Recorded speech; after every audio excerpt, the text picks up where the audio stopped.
loved the fact that this church is always at the front of the line.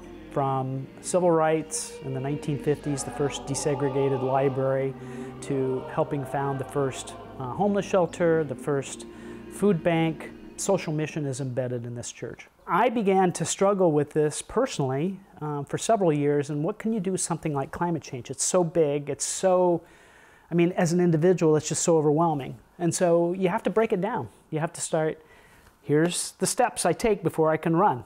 And that's kind of the way we looked at this whole thing. We started with an evaluation of our energy consumption. And we got that through an audit that really let us see how much we were using and where the energy was going. Roughly a 100-year-old campus in some places. There was literally nothing between the inside and the outside except the drop ceiling.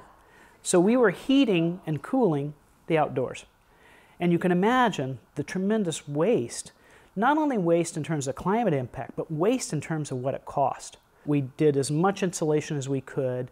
We have cut by 80% the amount of natural gas usage in terms of HVAC within 1 year. We also discovered that there was a lot we could do with windows, with ventilation.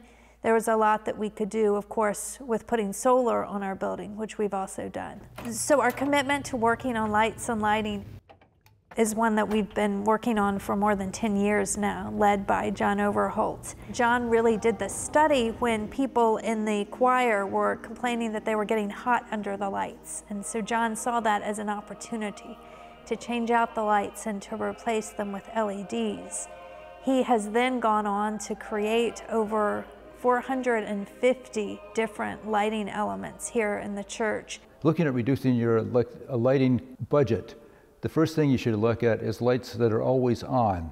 Things like exit lights. It would be simple to just replace those. In 6 months, you could practically repay the cost of the exit lights. We realized that over the long term, and we're talking like 20 years, we actually save money and are better stewards for the earth and the climate by making these changes. I've had satisfaction of getting things done here. I want to tell people how they can reduce their carbon footprint without having to change their lifestyle in a major way. Fundamentally, if we are called to love one another as God has loved us, then we recognize the way that everything and everyone we love is at stake in climate change. I think people tend to look the other way on big subjects that are difficult sometimes. There doesn't need to be that difficulty now. It's a much easier pathway than we had before. And you can have a wonderful life and not emit carbon. Thank you for watching. Continue to follow Virginia news and stories by subscribing to our VPM YouTube channel.